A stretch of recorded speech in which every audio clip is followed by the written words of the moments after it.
Hello and welcome to my home, which is looking a little bit shabby around the edges, and I've decided to really put some effort into bringing up the place, putting some life into the place and just making it look a little bit more sophisticated than what it has been. It's been a little bit neglected in the sense of decoration for the past few years. So I set about trying to learn how to do something called board and battening, which is where you're putting frames along the wall, and I wanted to take you along the journey with me. So perhaps make yourself a cup of tea and settle in, and I can take you through what actually ended up being quite a long video. So I've had to split it into two, but certainly the first half today. Cheers, and I will see you along the way.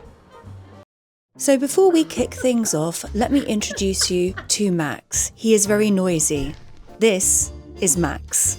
This is pretty much what we're starting with.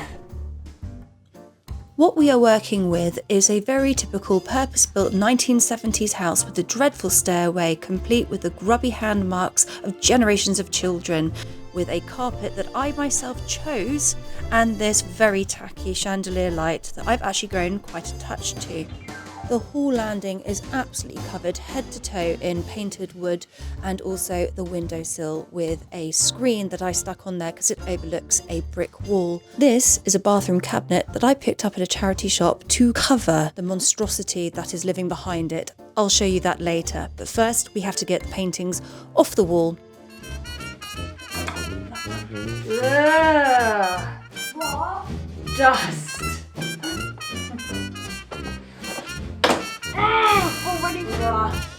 Oh mate, have you seen?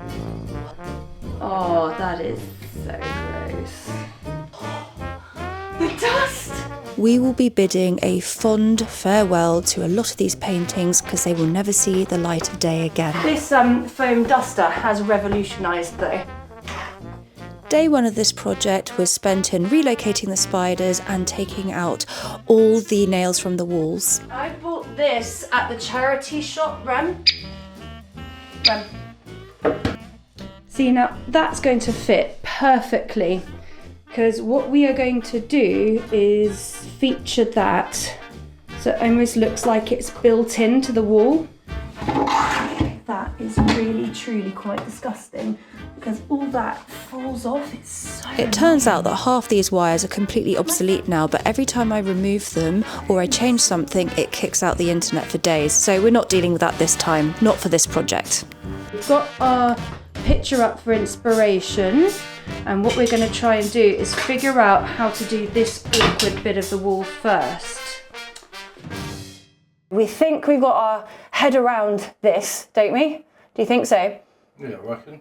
Yeah. We were thinking about doing wainscoting, but we're not now. We're going to do board and batten. For phase one, we're going to do the board and batten, but that's going to include this window here if you turn around.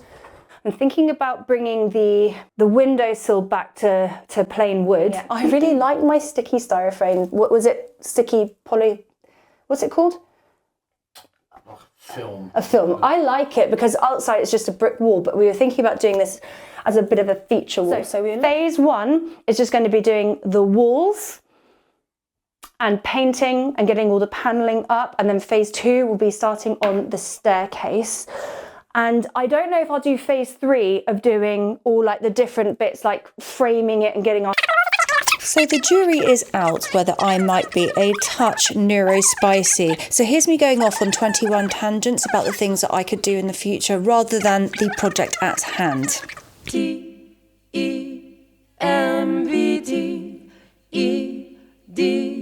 tempted. I was tempted. Tempted by your smile, I was tempted, and for a little while I was certain. Okay, so this is the first time I'm filming an S-log, so I hope that I am not peeking everywhere. I don't quite know what I'm doing. the dishwasher's gone on, everything's noisy. Just took Rocco to a party that isn't actually on, it's on tomorrow. And so we are going to start. What are we doing now? We're going to hang up a plastic sheet so the kitchen doesn't go dust. That I will be the one to change you, and you will be mine. You will be mine. I do feel like I should mention here that Rem and I are not natural DIYers, and we don't actually have a clue what we were doing. So we set about sanding and prepping the walls and the woodwork for creating a clear canvas in which to actually formalise our ideas of how we wanted to have the pattern sit. An unimaginable amount of dust happened throughout the entirety of this project, and so I'll save you all the vacuuming, but you get the idea. We vacuumed a lot. It's like a hot furnace in this kitchen because that plastic is keeping all the steam in from this. It was with a sad and heavy heart that I removed the dog gate that Rem only just put up after me asking him repeatedly for 6 months to do. But off it had to come, along with the stair handrail banister as well. Is that what they're called? Handrail banister. We had to chisel it off the wall because it's been there since 1970. And so begins the polyfillering. I can tell you for sure now, I will never ever buy ready-made polyfiller in a tube again. Don't do it, it's a waste of time.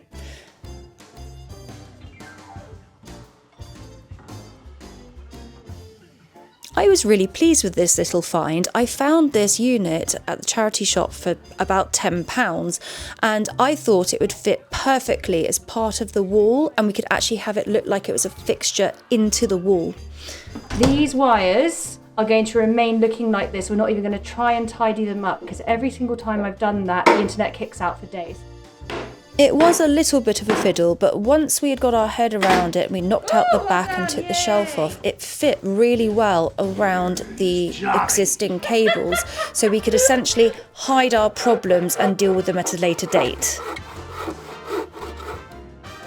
Welcome to our own personal measuring system. What we do is we bodge and fix things as we go. What I decided to do was just to draw around the unit and then chisel the existing skirting off the wall.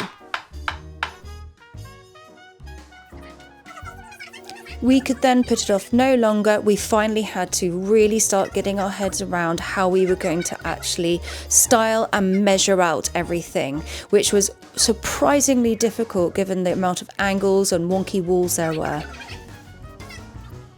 Right, and then as we predict, our walls aren't straight even slightly. There was a lot of sitting around readjusting the leveller, like a lot.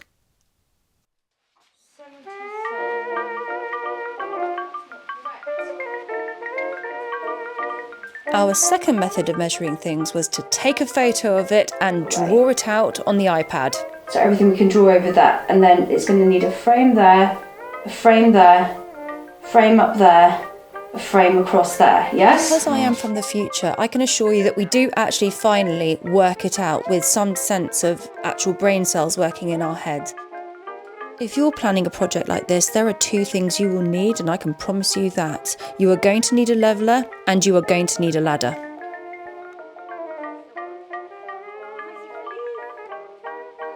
Really good point. It's not like I'm going to be going in and out with it. I mean, so we are volunteering you as tribute because I will never in a month of Sundays I do sacrificed Rem as tribute to be the first person to get up the ladder. I did actually get up the ladder in the end and spent quite a lot of time aloft the ladder, but it took me a while to warm up to the idea. I was never able to film and show you just how high up we were. I feel like this is a really cool line for the horizontal. Rem. Oh, well, I'm concentrating. I feel where that line horizontally is going around is going to be a really good measurement. This is how we've got the leveller attached to the banister. We set about getting all the vertical lines down and measured out before we then tackled the horizontal. Does it matter? Yeah.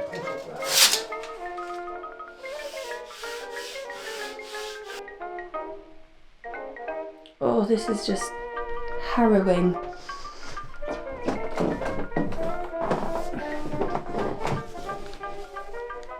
There's no way of really conveying just how far up you are. When I was on YouTube looking at various tutorials about how to do board and battening, I found that a lot of people didn't actually pre-tape up all the ways that they wanted to have their pattern lie, but I found it instrumental in actually visualising where we wanted the boards to go. We were being somewhat meticulous about making sure that we were doing things exactly where we would have the boards lie. So making sure that we were taping on the correct side of the laser line.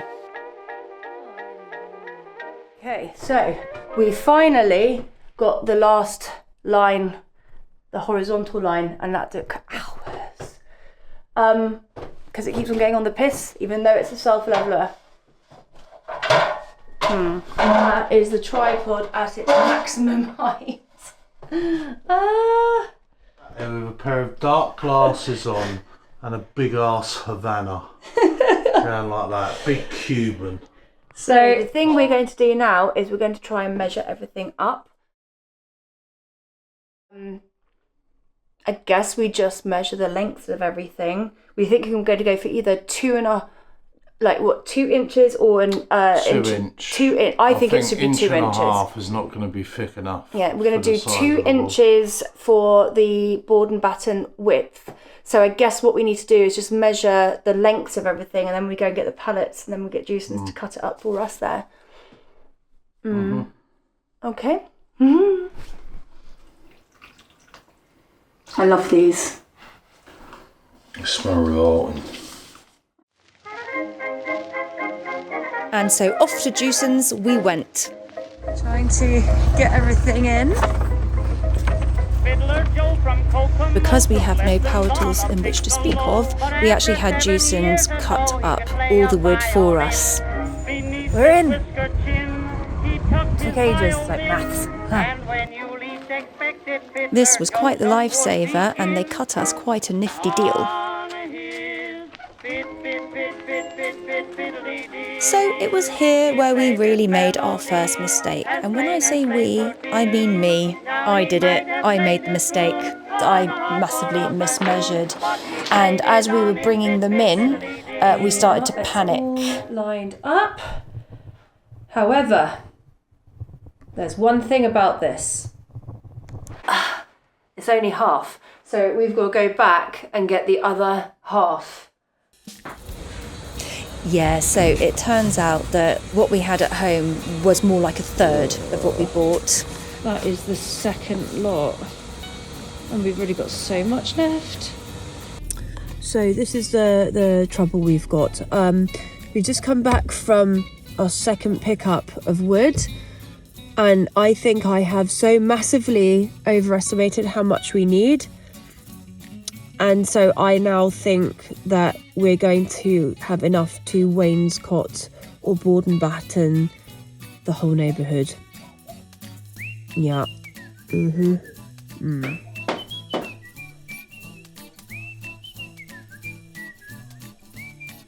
We are ready to do our first gluing, and we have realised now that we have to take all this down because we can't glue on top of it. Don't we? Yeah. But we can't really. It's not advisable.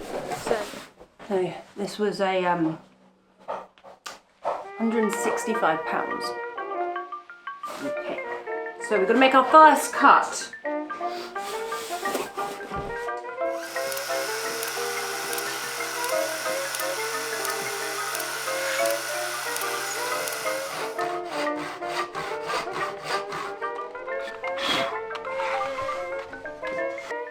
Apparently the glue we bought was strong enough to actually glue a live rhino to the wall, so we were told that we could use it very sparingly.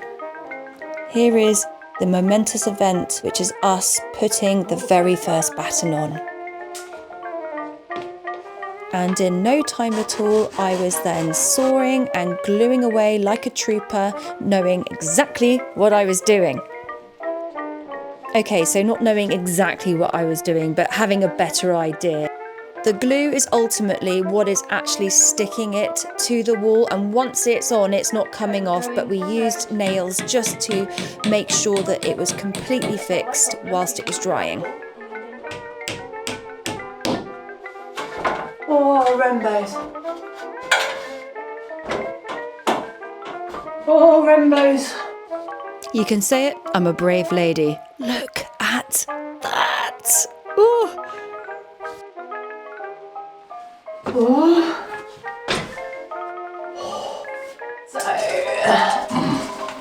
this is 171, 2, 3, 4. The original concept for me putting this video together in the first place was to do an educational thing, to actually show you how to board and batten, because I find things like that quite interesting to watch. Oh, that's not fitting on. It will fit on. It will fit on. Yeah. But after siphoning through at least 72 hours straight of 4K footage taking up lots of rent-free room on my hard drives, I decided against it. So you can thank me by pressing like on this video and subscribing to my channel for saving you the endless agonies of watching me cutting the wood out and then gluing before taking the masking tape off, ramming it back in and nailing it to the wall for security. Oh, took too much off now.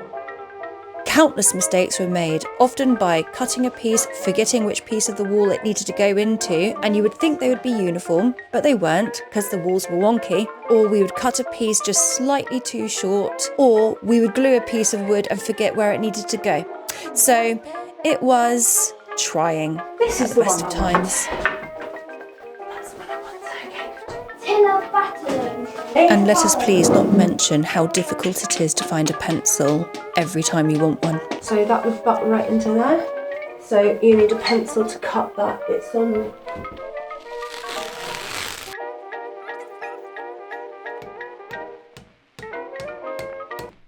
Okay, so we are done with doing all the really high bits up here. Now we're going to have to try and get our heads around doing all around the skirting. And this is where we have to do angle cutting. And we cannot get our heads around it at all. We've been trying to figure out what angles to cut at. So the second I figured it out myself, I will tell you how to do it. No, I won't.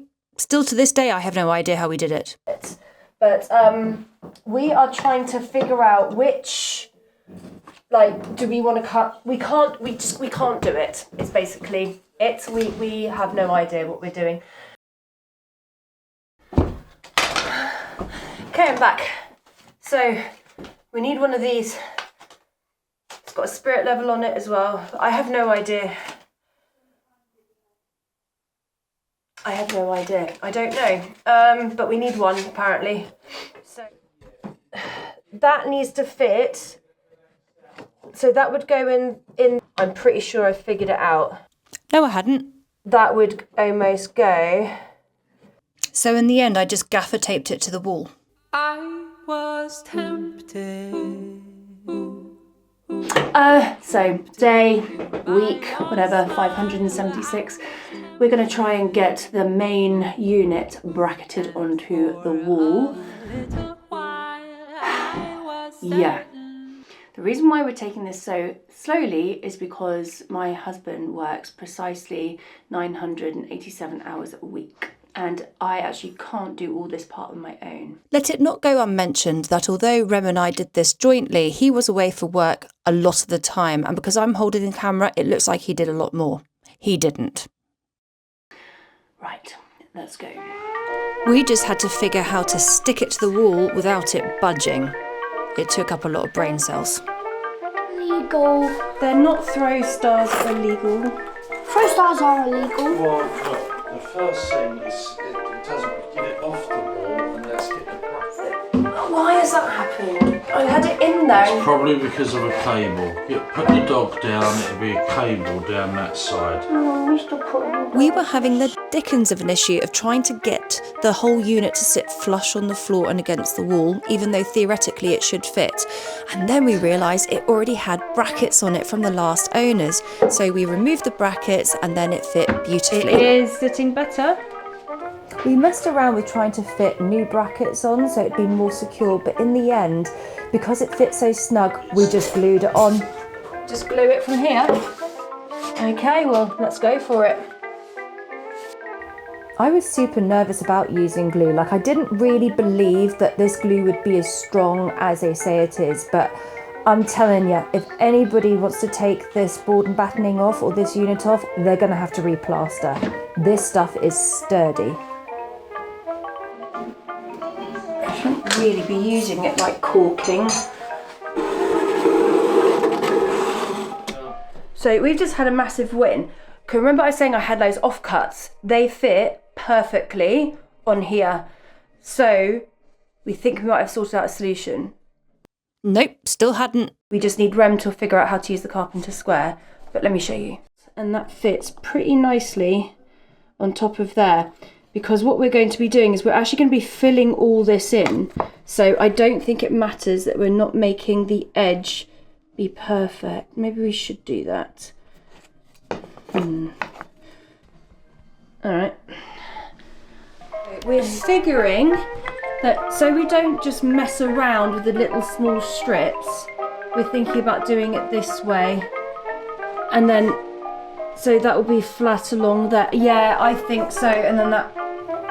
As you can see, we were less than competent at working things out, and it took us many different trials, but in the end we decided just to whack it into the wall and have a play. And lo and behold, it actually worked. Look at that! Ah! I've mega sorted it out up here. Show me how to actually use that carpenter square, because I can't figure it out. Listen, I'm completely winging it right now. You are? I've no clue what No I'm clue. doing. Like, I've kind of matched it up here. I've done it. Our success was slightly short-lived because Rem decided to take it upon himself, whilst Max was having this lovely nap, to completely bum me out.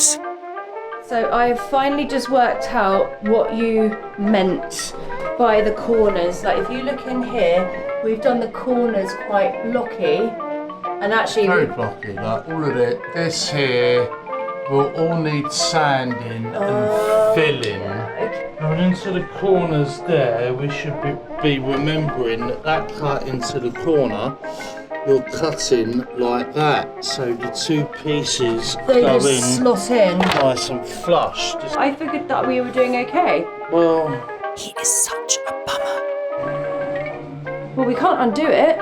I don't think it's going to look bad at all. hopefully once it's got 10 layers of paint on, it will cover up our slapdash work.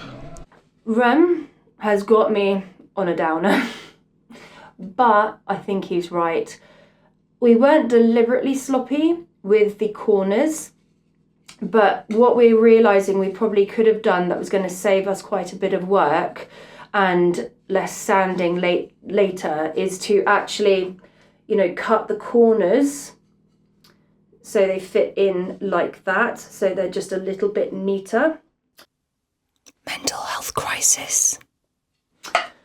But we are here to learn, and that's the whole point, isn't it? The point is we want to learn what we're doing. Right, I think... I knew in hindsight we should have done it like this, but we really should have done it like that. We really should have done it like that. Yes, you should, but you Too didn't. late now. So let's crack on.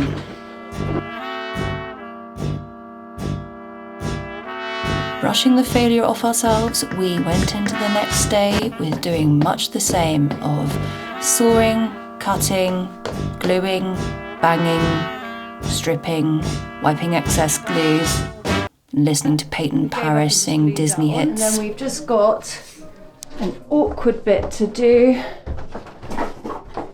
which is that bit which wraps around the banister.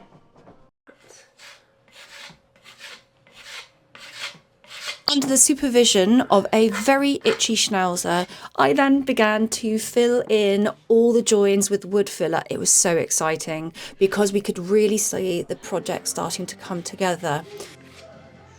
This pre-made wood filler from Wix was fantastic because you could actually build up in certain areas where perhaps the wall was a little bit wonky, and so therefore we couldn't get the joins perfectly straight, so we could actually build up the product.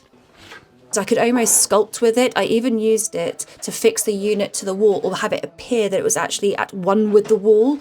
It was brilliant. We could build up with the product and it sanded down beautifully as well. So I really recommend it. I'm just going to say it again. I'll leave this all in the description box below. The wood filler dried pretty quickly, but we still left it overnight so it could completely harden because we were putting it in quite thick in certain joins, but it dried beautifully. And with it restored hope in our slapdash work. We used a lot of tacks when it came to putting up the board and battening. Initially we just did it to help support the glue, but honestly this glue is so strong. So what we had to do is go around with this little numpty and bang all the nails just a little bit into the wood so that we could then paste over it with wood filler. That way you weren't going to see any of the nails as well as the joins. It was at this point in the project where it was really good because we could start working a bit more independently of each other. So I could be getting on with one job, like banging the nails, while Rem was getting on with another job, which was the sanding. And we could just work together in a blissful harmony of grating, sanding, machinery, sound effects. Yeah.